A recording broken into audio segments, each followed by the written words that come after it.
comes the Nasty Gram.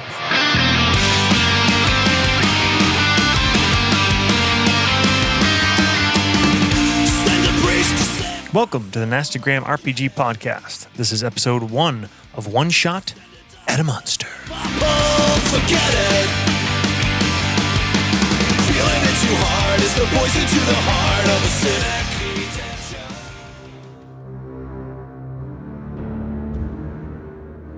Arcturlgrim, the beast beneath. Almost every man, woman, and child of most races of the lands have heard the legend of Arcturlgrim. A great and powerful winged worm, a true dragon whose power was rivaled only by his pride. Several of the most ambitious archmages of the Old Ones, the elder race who came before, wielded their gifts to infuse even greater strength into Arcturlgrim and made him their champion, and with him tried to conquer every corner of the world. The gods had enough, and despite the Old Ones, they made their own champions from the lesser races. Mere elves and men were given powers of their own and tools of the gods, who granted their favors in the battle until Arcturlgrim was defeated. The Old Ones were smote from the land, driven into the lower plains. Arcturlgrim was punished by the gods. The wings he used to soar over his holdings were ripped away. The mighty fire in his belly, which he wielded as his greatest weapon, was made to burn ever hotter, and he plunged into the ice of the frozen north, never to emerge let his own flames overcome him. The story varies from telling to telling, and the legend grows into myth. Few now believe it to be more than a fable, but every fable springs forth from a seed of truth. All right, guys, welcome to Nasty Gram. I'm your dungeon master, Josh, and with me is... Hi, my name is Dean, and I am playing Eadric Windmere, or Sir Eadric Windmere, a knight, I guess you could say, who is questing after this beast. I'm John. I'm playing Dr. Merrick Hoffman, a half-elf adventurer scholar who has been studying the Elder race his whole life. I'm Matt. I'm playing Keeler Ulfson. He's a half-elf ranger from the villages in the north. And I'm Jake. I'm going to be playing Avery Colburn, a ambitious young noble from the capital city looking to make a name for himself. All right, awesome. So we'll go over a couple housekeeping things. First off, we're playing a system, little-known system called Dungeons & Dragons 5th edition. And kind of a straight-up classic one-shot. We kicked around some ideas, and this is going to be a monster hunt. So we got 4 5th-level characters. Going to be doing a couple house rules. Haven't talked to you guys about this, but when we did character creation, you guys came up with a motivation, a merit, a flaw, and a bond. And that's a little tweak on some stuff that 5th already has. I think they have flaws, ideal, bond, something like that. As a source for inspiration. For our sake here, since we are doing a monster hunt, the motivations for your characters are what makes you seek the monster, a merit, a flaw, and a bond with one of the other characters that are here. We'll go over those kind of as we come to them for each of you. But that's what I'm going to use for the inspiration. So you guys should all have this sheet which shows the 4 characters and their bonds, merits, flaws, motivations. I'm going to rely on you guys as well as myself to call those out. So when there's a good role-playing situation, when somebody maybe, does something that is not for their sole benefit, that's when we can use that to kick a point of inspiration. And instead of the actual rule, which is giving you advantage, we're going to kind of steal from several other systems, including Star Wars, and it's going to give you a D6, which will explode if you roll a 6. And those can stack. So also, instead of normally you either have or don't have inspiration, in this case, you can build that up. You can roll it into future sessions, but we'll cap it at 2. So the idea is, if you get it, cool, use it. This is the drive story. Obviously, we're not here to min-max. And the other thing, since we are playing a relatively low fantasy, as we talked about when we kind of came up with the game and the characters, you guys aren't starting with magic items, things like that, and not a lot of magic in the party. I'm going to give you a little bit of a boost. So everybody on your character sheets were next to your hit points, write WP for wound points. And that number is going to be whatever your constitution score is. So how that will work is when your hit points reach 0, you will reach into your wound points. You don't go down and start making death saves until your wound points go to 0. And kind of flavor-wise, we'll treat that as hit points are a little bit more getting bruised, battered, beat up, knocked down, worn down, luck running out. Wound points are really when it gets physical, and those are also going to be harder to recover. So that's the old boring housekeeping to do. And with that, let's get to the goddamn game. 4 very different looking adventurers seated around a heavy wooden plank and table in a fairly dimly lit, smoky room. There's a large 2-sided fireplace in the center of this long beer hall in the town of Bergenheim, which sits on the island of Bergen. It's a medium-sized town, and it is sort of the trading post, the meeting ground between the kingdoms of the south and the half-elven tribes. The island sits sort of on its own in between, within eyesight of the rocky volcanic islands that the half-elven tribes call home and the human kingdoms to the south. It is a town of both men and the wild half-elves of the north. The 4 of you, the camera kind of picture it spinning around, focusing down on each of the 4 of you, very different looking, some looking a little bit worse for wear. And at one end, Dr. Merrick Hoffman pulls out a scroll case, unravels it, many papers, parchments with various writings, drawings, and diagrams. And he takes one empty page and lays it out. And across the top, he writes, Arcturlgrim. Now the camera fades, and we look back on the events that led us here. So, first off, Dean. Something happened with Sir Adric. Is it Adric or Edric? Eadric. Adric. Eadric. Adric. Something occurred which made you commit to this vision of seeking out the beasts of Arcturlgrim, and specifically traveling to the court of Avery Colburn. So, Jake, what is when this noble knight of the Order of, what is it? The Order of Blackburn? Blackstone. Blackstone comes a calling. Where does he show up? Is he seeking me out personally? Yes. So he probably called ahead to get a audience to come to my estate. So we're probably meeting in the parlor over some light lunch. I like it. Let's say a wealthy nobleman of a very prestigious family, such as yourself, Avery, and a experienced knight of a somewhat aging order, but still with a lot of history. You guys have run in similar circles in the past, so you know each other. And Sir Adric, you're led in, and Avery greets you there. And as we introduce the characters, we're going to hold on you, Dean, but when we get to your character's first intro, Jake, why don't you give a description of what Avery Colburn looks like, and just run through that motivation, merit, flaw, and bond real quick. Cool. Okay. Avery Colburn is a young noble. He's probably 22 years old. Physically, he's in pretty good shape. He's never had to really endure any sort of hardship. So a pretty pampered life. Probably has a really good haircut, which is weird in this kind of low fantasy medieval setting. He's just well groomed, kind of short, light colored hair, goatee. When he's not out doing whatever it is we're doing, he's probably wearing your typical like courtly looking clothes, you know, like a long jacket and ruffly shirt. Bit of a fop, bit of a dandy. Absolutely. Yeah. All right. My goal is to be seen as a hero. So specifically not to be a hero. I don't really care about that. Just to be perceived as one. My merit is calculating and prepared.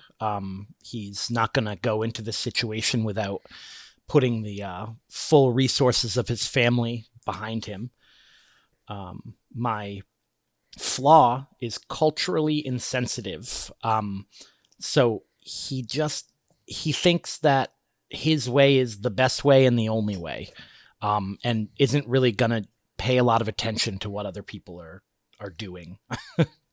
And my bond is with Sir Edric, and it is read between the lines. So Avery has spent his whole life at court, and what they do is they constantly manipulate and lie to each other. So he's pretty good at figuring out when other people are lying, even when they might not realize they're lying. So his bond with Adric is that he understands Adric's motivations, even if Adric doesn't. All right, let's see how that goes. So, Sir Adric, you're let in, and Avery is there awaiting you. Colburn, I appreciate you taking me on short notice. Hello.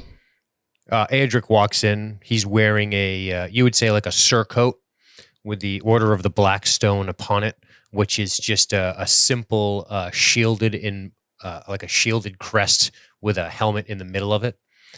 And not wearing weapons or anything like that. Obviously, he came in dressed fairly respectfully, considering that this is a matter of court. And of course, that's something that is important to Sir Adric. And he sort of walks in, close cut hair, a bit of a beard. He's definitely groomed. He's somebody who understands the importance of court, but also likes to keep his hair short and his beard a little, tight to the face. He doesn't want to have anything in his way should combat arise, which he personally hasn't seen in some time, which is one of the motivating factors for him, which is to restore relevance to his order. A page off to the side says, Sir, my lord, is there anything I can bring you? Sir Windmere, anything for you? No, nothing. Thank you. We'll be fine. Please leave us. Very well, my lord. He bows and backs out, shuts the heavy oak doors behind him. The last time I was in this room, Colburn, it was to visit your brother, Henry. It was before the Battle of Seven Hills. Do you recall? Yes, I was only 17 at the time. Indeed. I begged him to let me go with him. Well, it's probably best that you did not. For on that day, we had to face Garnock Manslayer, and I give you this. Adric reaches into his surcoat and produces a curvy-looking, wicked, orcish dagger, and I place it on what is most likely a very well-kept and clean table, and I just remove my hand from it, and I say, it's yours. I look at you sort of puzzled and pick it up, check the balance on it, look it over. Henry would have wanted you to have it. I give it to you now because I need your help. I've heard you're on a bit of a crusade. How may I help? May I sit down? Of course. I kind of fluff the fur coat, mink. The surcoat, I kind of step out of the way and sit down. And I look right into Colburn's eyes and I just, listen, Colburn, I think I've exhausted all I know about this thing. Research is not my strong suit. As you know, the Order of the Black Stone is struggling with its coffers. And I believe that this quest would be very important to not only the Order, but of course, our survival as people. I believe Arcturlgrim stirs, and I think it is time for us to go after him. And I ask you if you will help. I look a bit surprised, and I stand up and go over to a sideboard and pour a drink. And as I'm pouring it, I say, why would you do this? Why go after such a creature? It has been plaguing my dreams, Colburn. I believe, and I'm not sure why, but I believe I was chosen. I believe many things have led me to this day to stand here before you, humbled to ask of your assistance. I fear for our people, especially some of our friends north of here. Most of what I suppose you would call a vision, I have studied, I have looked into, and I am confident that Arcturlgrim stirs. And I say that without jest, Colburn. I truly believe the things I've seen in books, the things I have seen in my research, limited as it is, confirms many things that I have witnessed in my mind's eye. Many believe that Arcturlgrim is just a fable. You'd be laughed out of court for suggesting such a thing, never mind to suggest the resources necessary to travel and find it. I mean, the manpower, the gold. Colburn, may I? Gestures to the drinks. Of course. Adric pours himself a drink. Jake, Avery spent a lot of time in the intrigues of the court. And you look across from you as Sir Adric begins to sip his drink.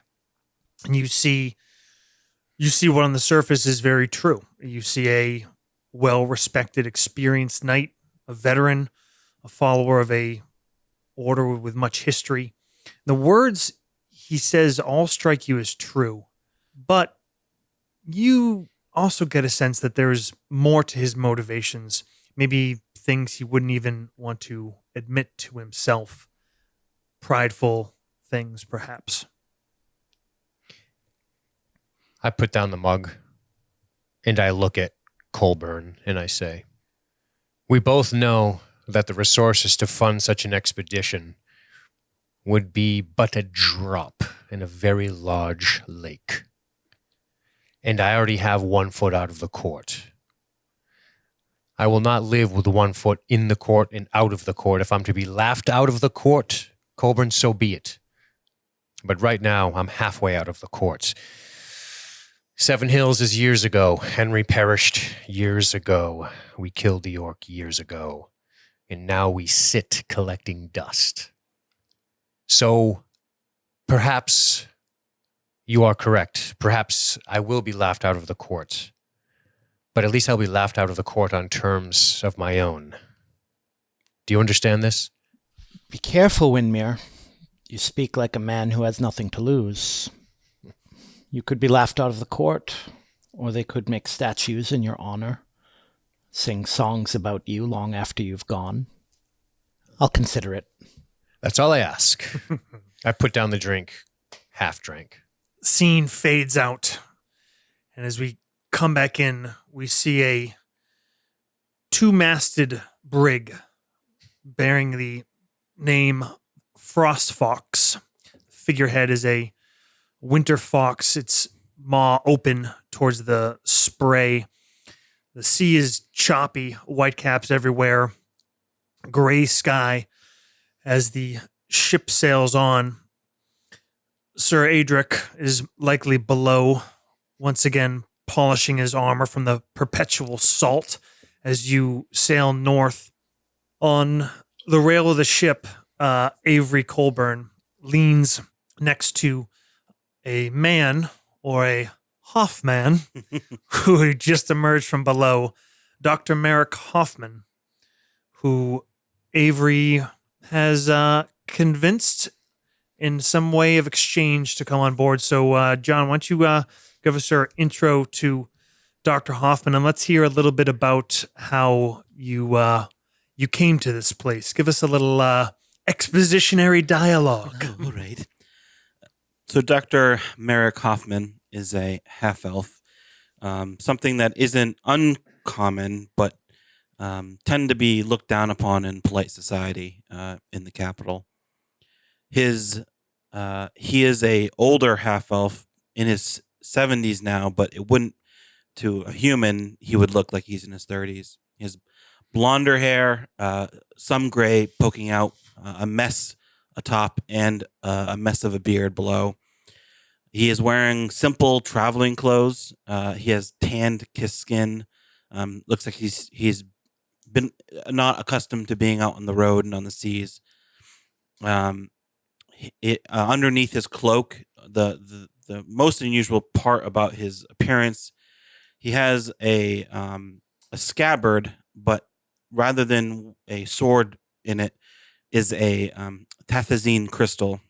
These crystals are very rare, and they produce magic-like effects. And he uses them to create machines and weapons and healing salves. And he keeps it in a locked, like a locked tube, steel tube, like on his waist, where when he needs to use it, he takes it out and puts it on a glove that he has in his other hand.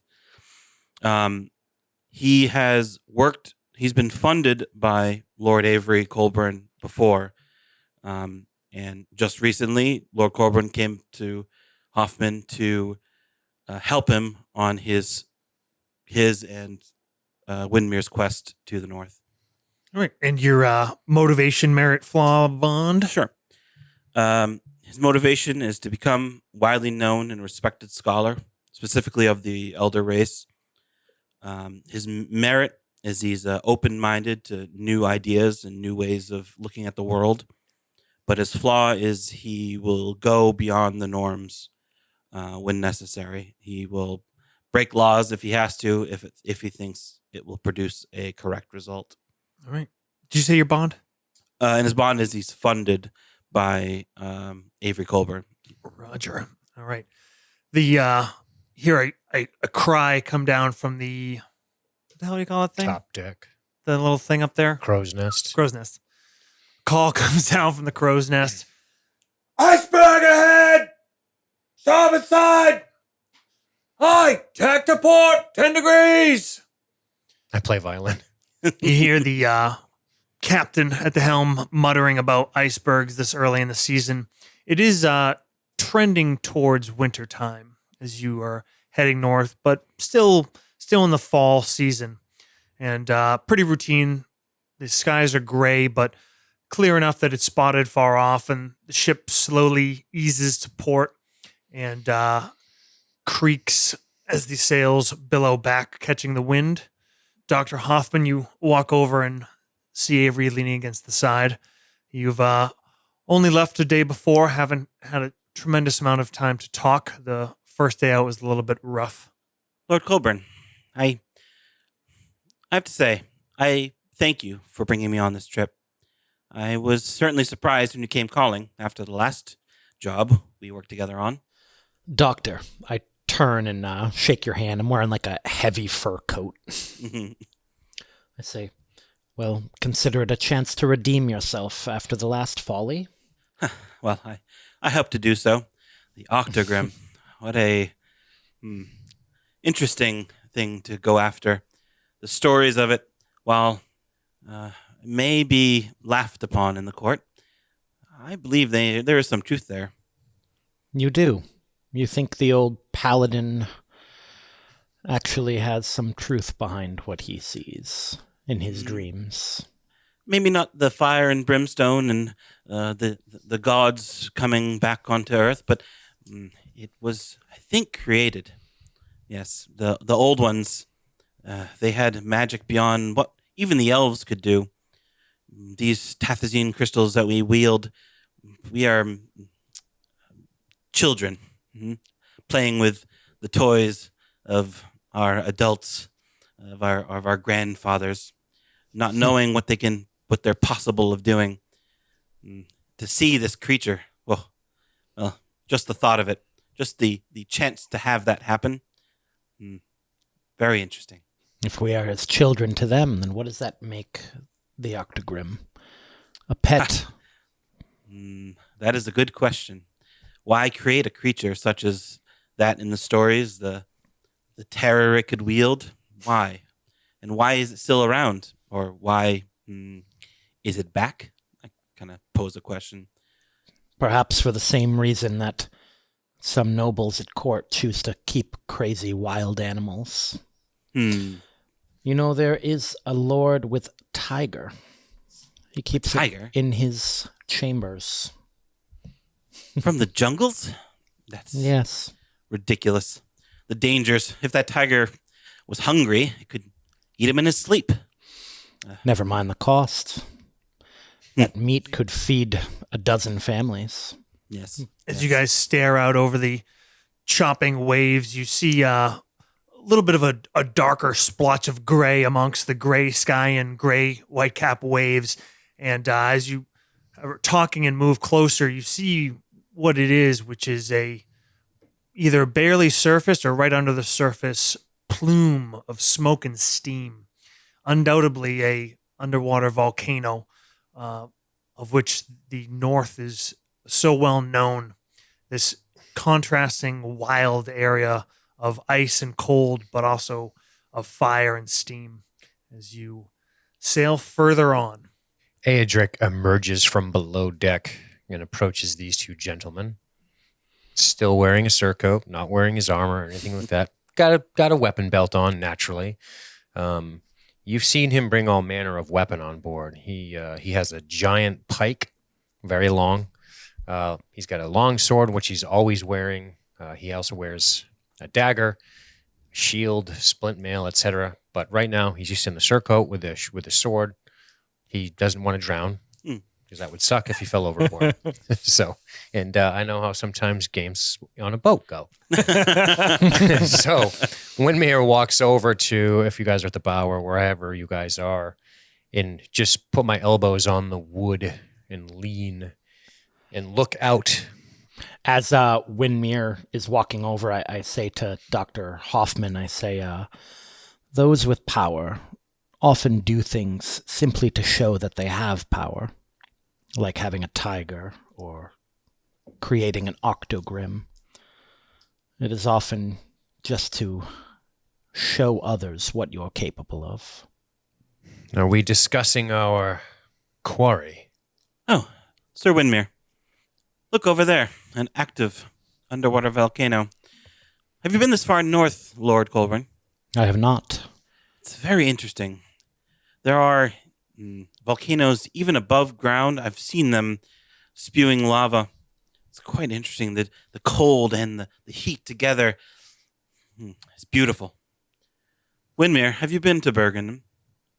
Just once, many years ago.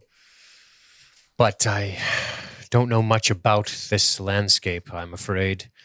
I understand that that's something that Colburn has considered. I am no man of the forest.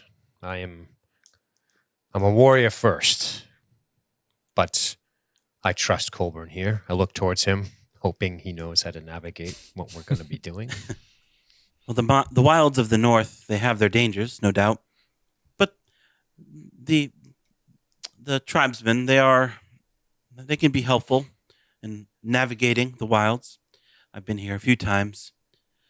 It's dangerous, but I'm sure you can handle yourself, Sir Windmere. Aedric considers this half-elf creature. He looks at him. He sees that he's got a bit of a nervousness, sort of a tick to him. Great job, by the way.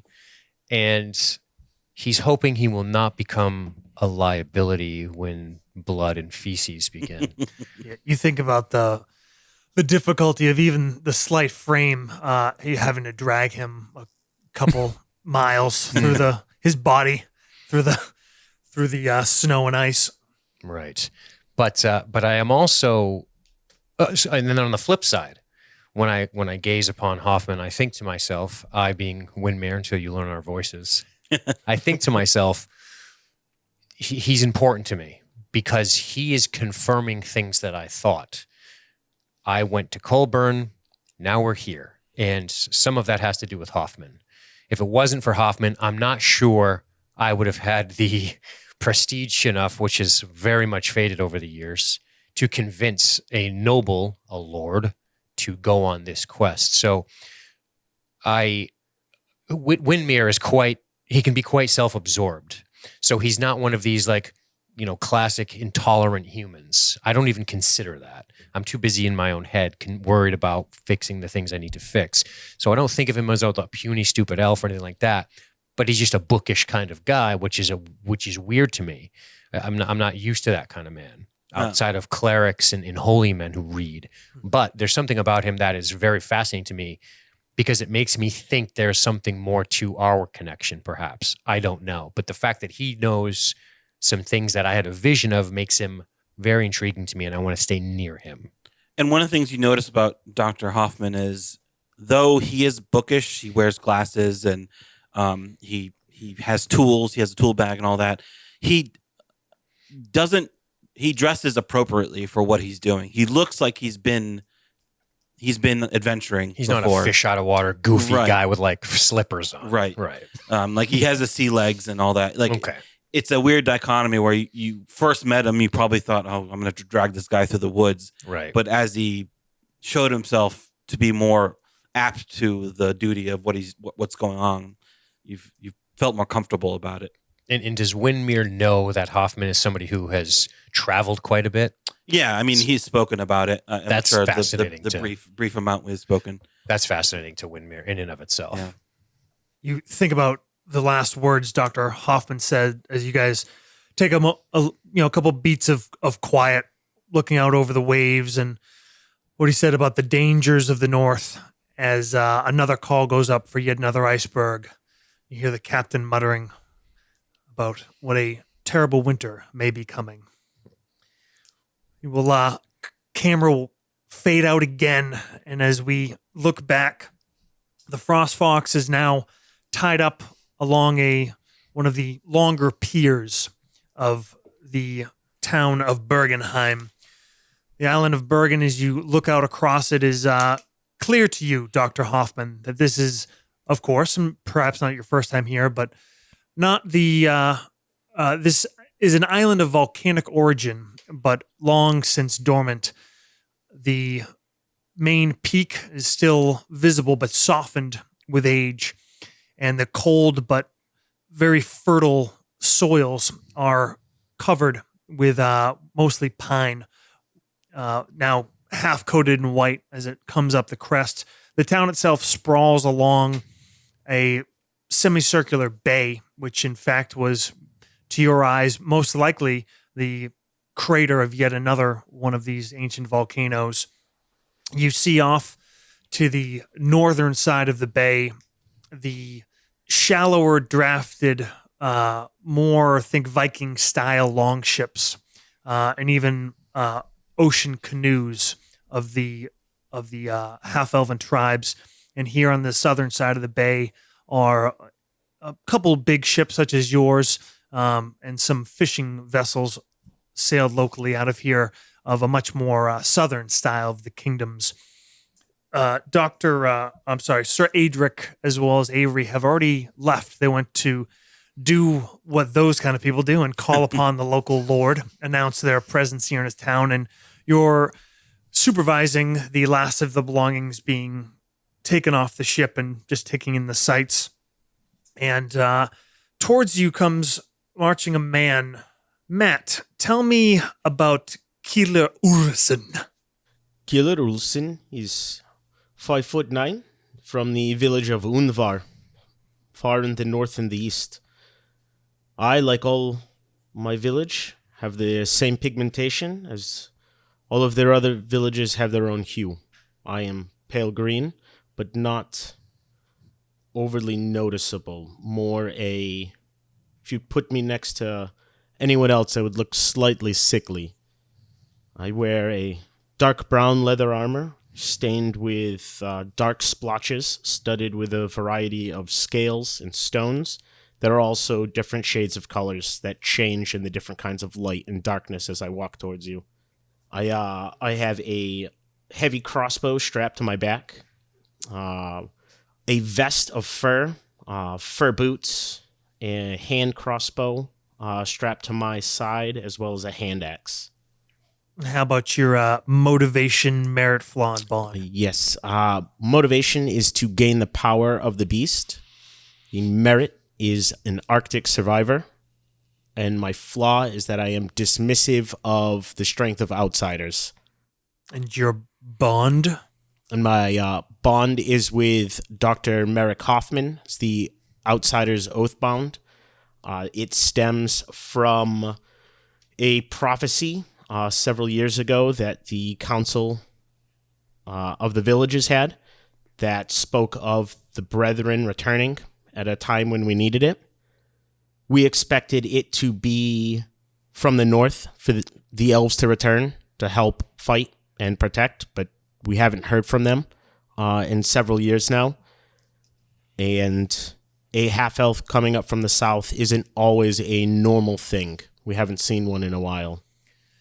And here you are, Keeler. You have traveled to the island of Bergen out of this hope, these quiet discussions amongst some of the elders, not even spoken aloud in council, of possibly seeking something, some vague assistance from the south. And you've spent several days in town now, perhaps a 10-day, and have spent your time somewhat in contemplation, somewhat gathering what information you can from the beer halls and inns. And as you watch this large ship tie up and the crew disembark, there are some notable figures, some that seem to bear the whatever those frilly noble titles, by the way they carried themselves in their crests, that walked off. And something about this individual, this half-elf such as yourself, but of very different blood. And there's a power to him. You have feelings sometimes, things that you can't even understand. It comes from your ancestry, and you sense a great power in this one, and you watch him surveying this town and this island. You watch the interest in his eyes and decide to approach. Walk up and sort of eyeball you from head to foot. I look over and Huffman looks over and kind of grins, and he says in Elvish, "May the sun guide you, my friend." Soon the sun will not be up. So they say. How are you? Good. I'm kind of like looking around at the city. Bergen has grown a bit since I've been here last. This is second time I'm here. Oh, not from here. No. North. Your color. I look down. Village. Your... I am from the capital, south, from the kingdom. I am, I kind of like sigh, born of the sun.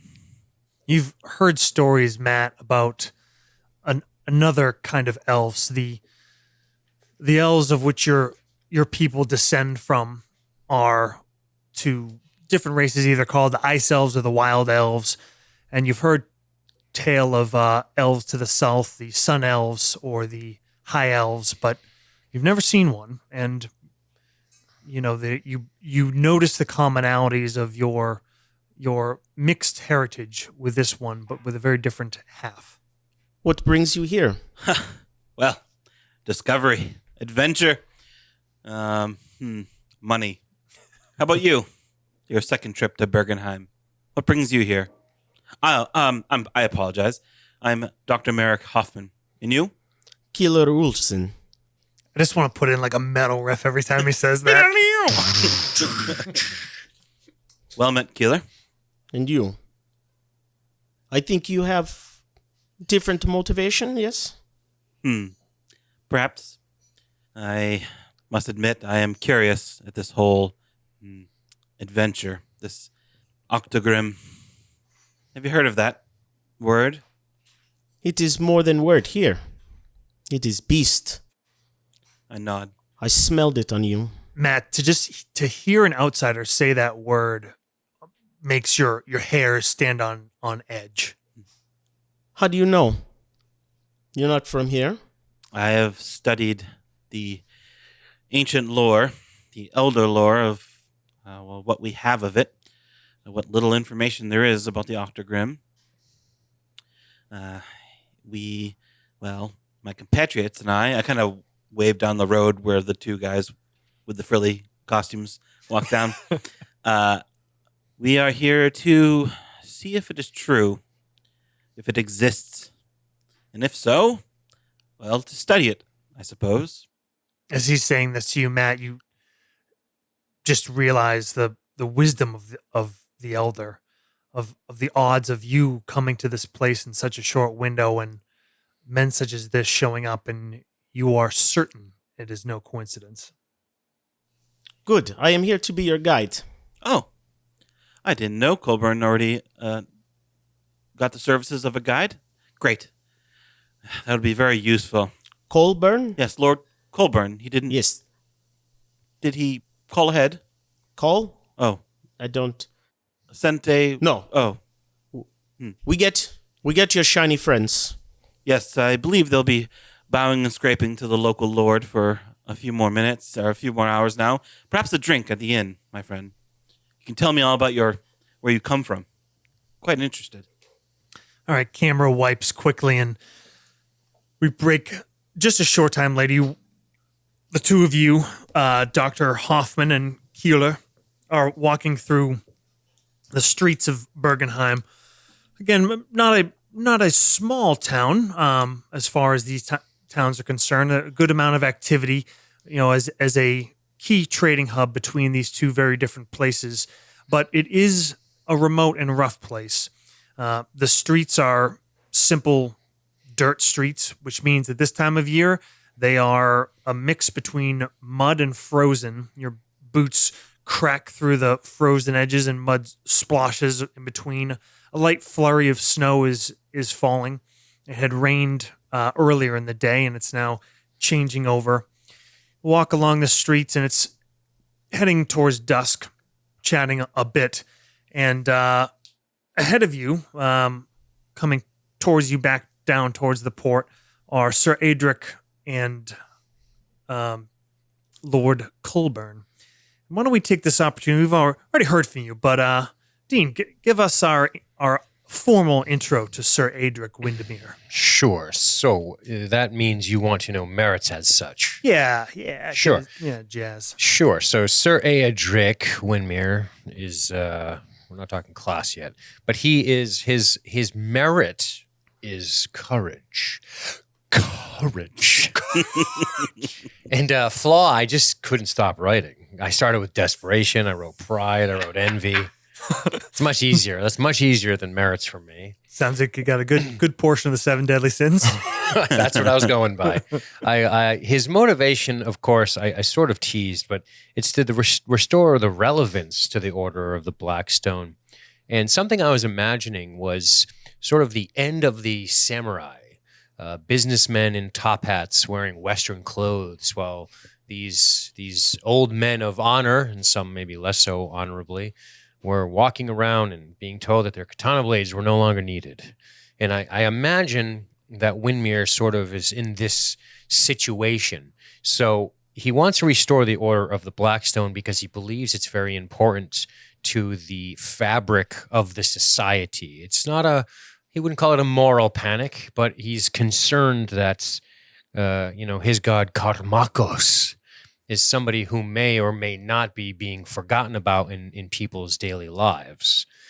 Now, outside of that, he is mid-30s, which means he's 100 when it comes to battle.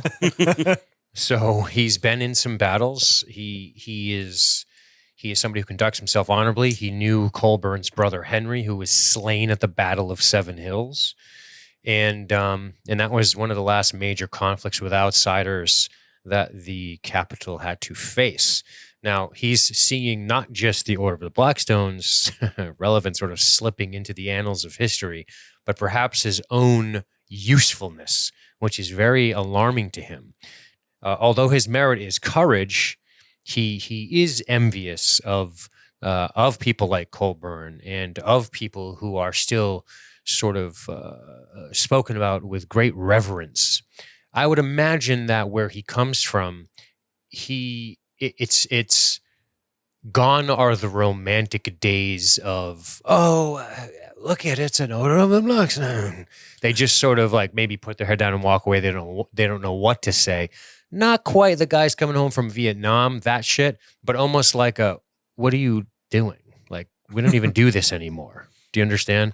So that's very disconcerting for him because he doesn't know how to do anything else. So he's very, despite courage in battle, he is secretly, which maybe Colburn can pick up on, but he's secretly terrified that he has outlived his usefulness. And that's a very scary thing to think about.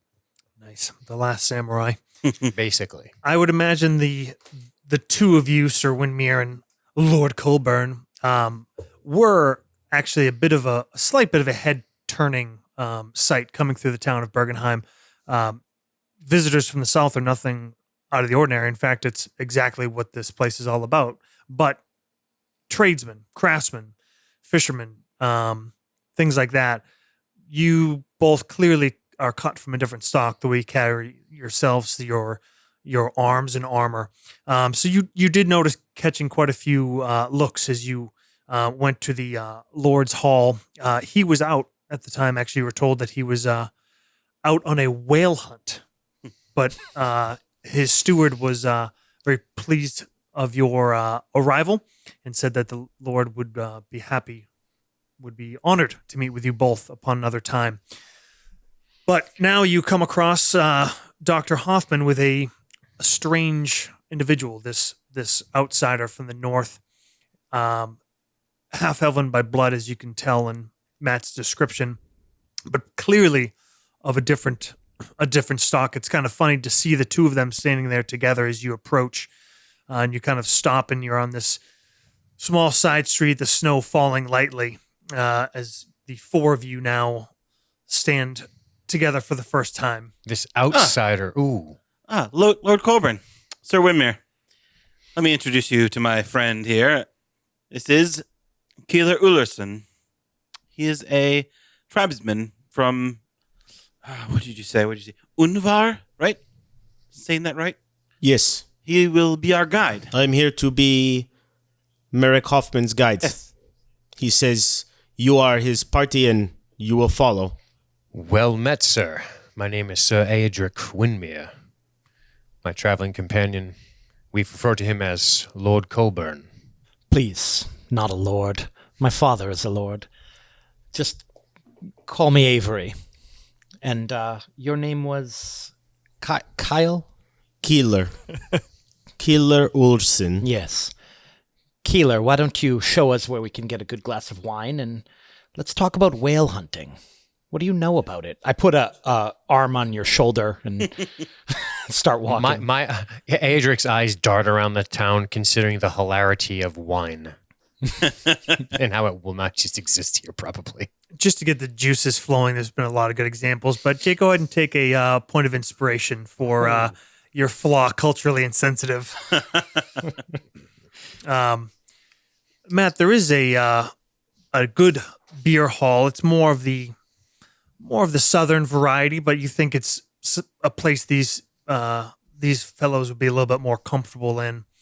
As you turn to point the way up another side street, a flash occurs before your eyes, and a spear comes out of the dusky shadows of the side street, and it plunges directly towards you. I would like all four of you guys to roll initiative. Holy shit, somebody's throwing a spear at us? But we're going to take a break. And that will be it for this one. And we'll come back and see what happens. Oh, no.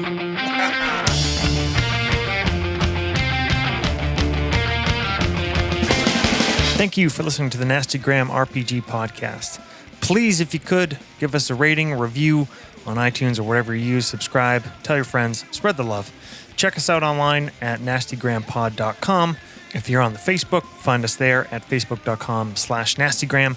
Our intro music is by Wilhelm Scream, and our outro music is by Creepin' Cadavers. Scores are by Adrian Von Ziegler and Thomas Bergerson. Find links to all of that in the show notes. Very special thanks to LSG Media, without whom this podcast never would have been started. So check them out at libertystreetgeek.net, and we will see you next time.